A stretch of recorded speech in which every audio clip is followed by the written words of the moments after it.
Who married a Midianite in the biblical tradition? Very important. Who? Moses. Moses married a Midianite, and Moses' children were children of Midianites. Okay? Ephah and Avedah and Elda'ah, these are all names that are associated with Arab locations in Arabia. Some of them are settled oases in the desert, and some of them are names of gods or ancient people that we know from Arabian genealogy.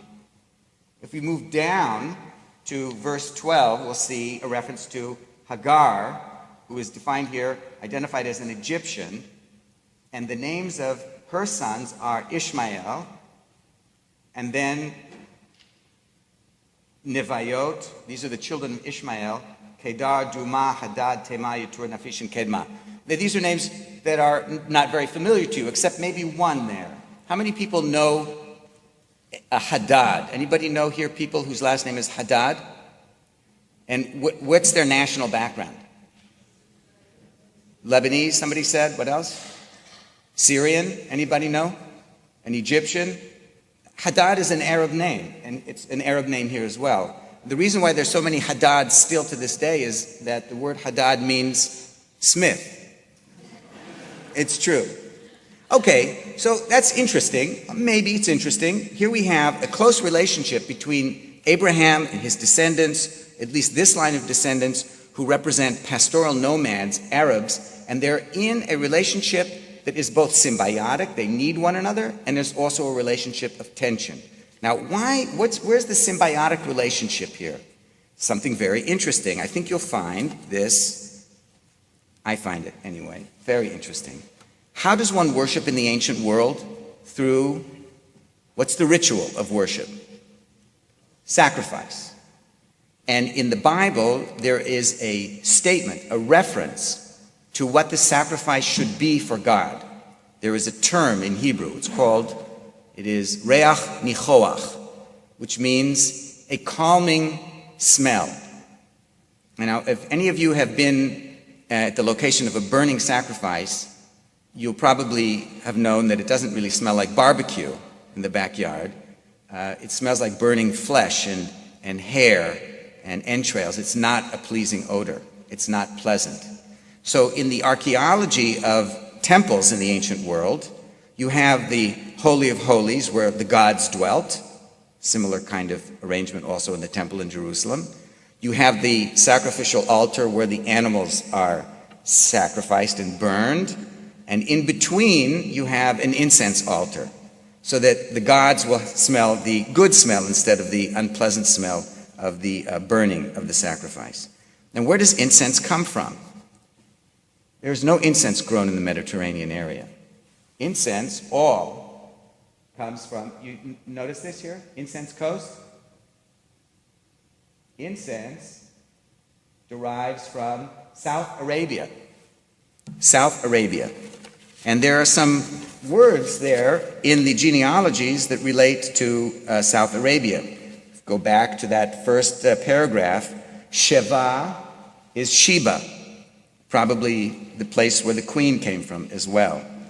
Hadramaut, we don't have it in this genealogy, but one of the genealogies in the Bible has Hatzarmavet, which is probably, it really is clearly a Hebrewization of the Arabic word Hadramaut, which is a region, and those are the regions in which incense was grown.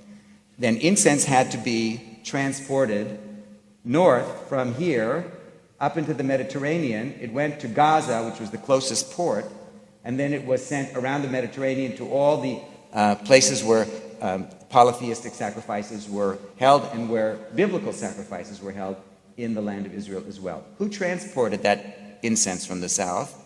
Arab transporters, and Arabs in the south grew that incense. Now, in the ancient world, there was a location right here, halfway between the south and the north.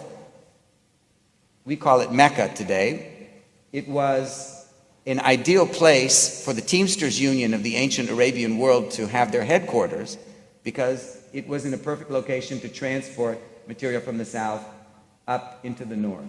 And so, in the ancient world already, Mecca seems to have been a center for the camel caravan business. We have a reference to that business in the Bible. So if you look to page 2 here, you'll see Isaiah 60.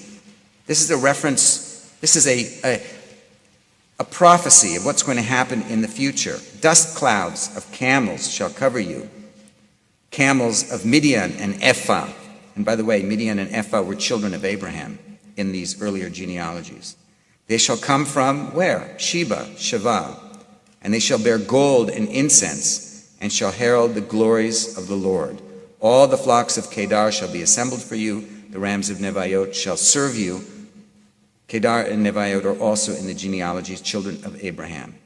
So we have this relationship already.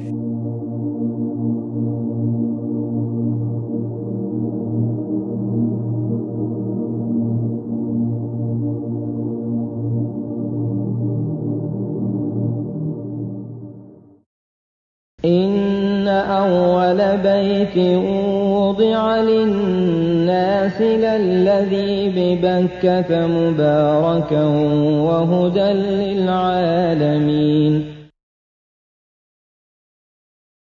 Psalms 84 speaks about pilgrimage to a place called Macca, which is another name for Macca, and says, "Blessed are those who do pilgrimage there." Also in the Septuagint's reading, verse number 6 reads in the following way, "Here the lawgiver shall give blessings." The only lawgiver to turn up in a place called Macca, where people do pilgrimage, was Prophet Muhammad. This passage confirms the Quran's statement regarding a prophet and scripture and pilgrimage occurring among the descendants of Ishmael. لقد من الله على المؤمنين إذ بعث فيهم رسولا من أنفسهم يتلو عليهم آياته ويزكيهم ويعلمهم الكتاب والحكمة وإن كانوا من قبل لفي ضلال مبين. Still to Mecca they come, mankind, the people of Islam dressed in their pilgrim white, all equal before God, all united in this place of prayer, each individual soul joined in a community of worship. One God.